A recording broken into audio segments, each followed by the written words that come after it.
एक ज्ञानी मॉन्क जंगल के एक वृक्ष के नीचे ध्यान किया करते थे।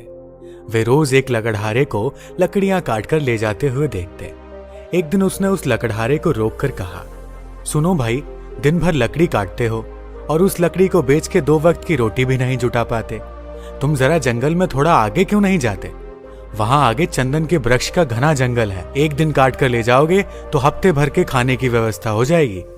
उस गरीब लकड़हारे को विश्वास ही नहीं हुआ, क्योंकि वह तो सोचता था कि जितना वह जंगल को जानता है उतना और कोई नहीं जानता। जंगल में लकड़ियां काटते काटते ही तो उसकी जिंदगी बीती है। यह साधु यहाँ इस वृक्ष के नीचे बैठा रहता है, इसको क्या खाक पता होगा जंगल के बारे में।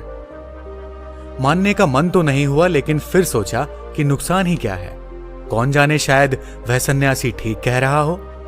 फिर झूठ भी कहेगा क्यों? शांत आदमी मालूम पड़ता है, दयालु भी लगता है, और इससे पहले कभी बोला भी नहीं है। एक बार प्रयोग करके देखने में क्या जाता है। साधु की बातों पर विश्वास करके वह लकड़हारा जंगल में आगे गया। जब वह वहां से लौटा तो साधु के चरणों में सिर रख दिया और कहा, मुझे क्षमा करना, मेरे मन में बहुत संदेह आया था, क्योंकि मैं सोचता था कि मुझसे ज्यादा इस जंगल के बारे में और कौन जानता है। मेरा बाप भी लकड़हारा था, उसका बाप भी लकड़हारा था। हम इसी जंगल में लकड़ियां काट काट कर अपना गुजारा कर रहे हैं। कभी यह सोचा ही नहीं कि इससे आगे भी शायद कुछ हो सकता है। मैं भी कैसा अभागा हूं। काश पहले पता चल जाता तो आधी जिंदगी गरीबी में ना गुजारनी पड़ती। साधु ने कहा, कोई फिक्र मत करो, जब जागो तभी सवेरा है।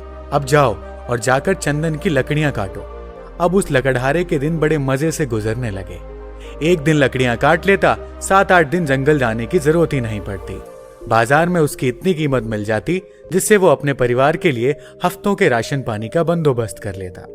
ऐसे ही दिन गुजरने लगे। लकड़हारा हफ्ते में एक दिन जंगल जाता, चंदन की लकड़ियां काटता और जाकर उन्हें बाजार में बेच देता। एक दिन जब वो लकड़ियां काटने जा रहा था तो उस साधु ने उसे रोककर कहा, तुम जब से चंदन की लकड़ियां ही काट रहे हो, आगे नहीं गए? तुम्हारे मन में कभी यह सवाल नहीं आता कि इससे आगे भी कुछ हो सकता है?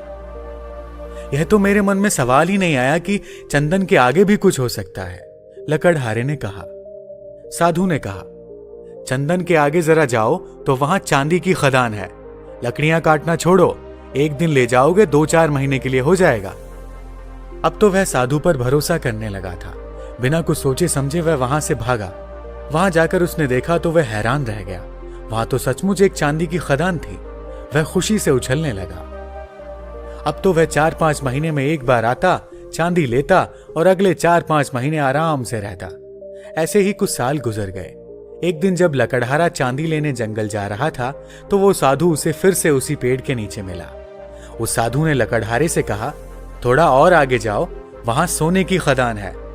जब वह लकड़हारा चांदी की खदानों से कुछ मील आगे गया तो देखा कि वहां सचमुच सोने की खदान थी। इतना सोना जो उसकी पूरी जिंदगी बदल सकता था।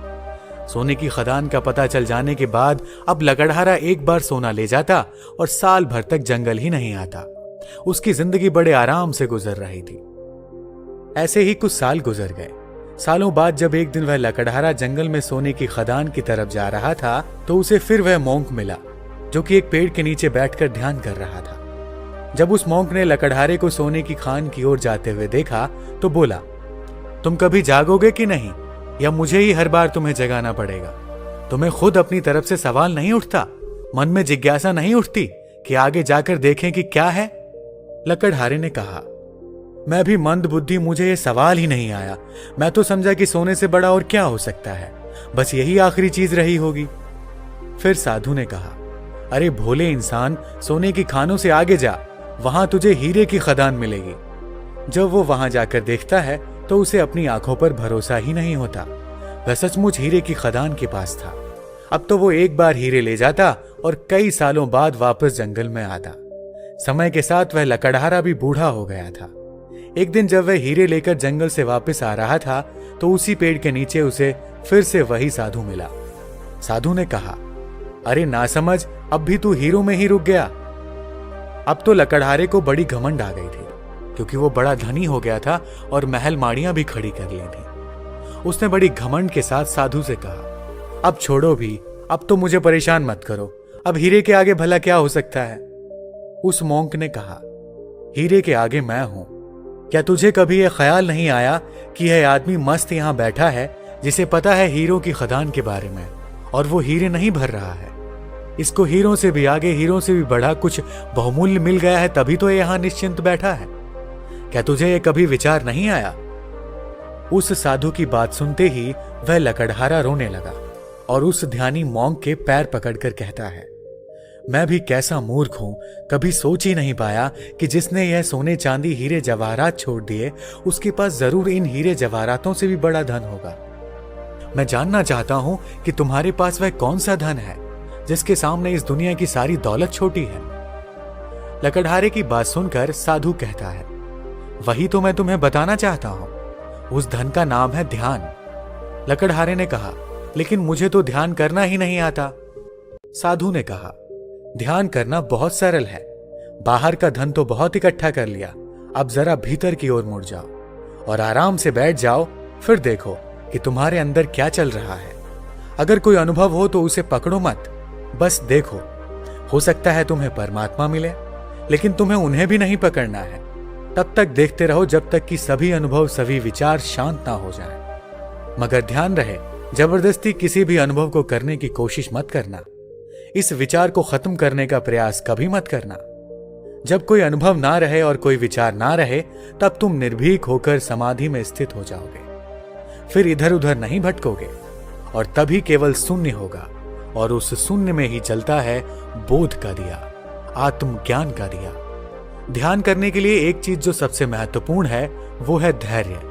आपके भीतर इतना धैर्य होना चाहिए कि घटना आज घटे या कई वर्ष बाद, आप ध्यान करने के लिए हमेशा तैयार रहें।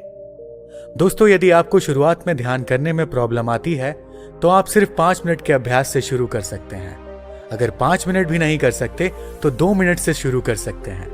लेकिन एक बात ध्यान रखना, इसे कंटिन्यू करना है, हर रोज अभ्यास करना है, नहीं तो आपको रिजल्ट नहीं दिखेगा। दोस्तों, आज की वीडियो में फिलहाल इतना ही। धन्यवाद।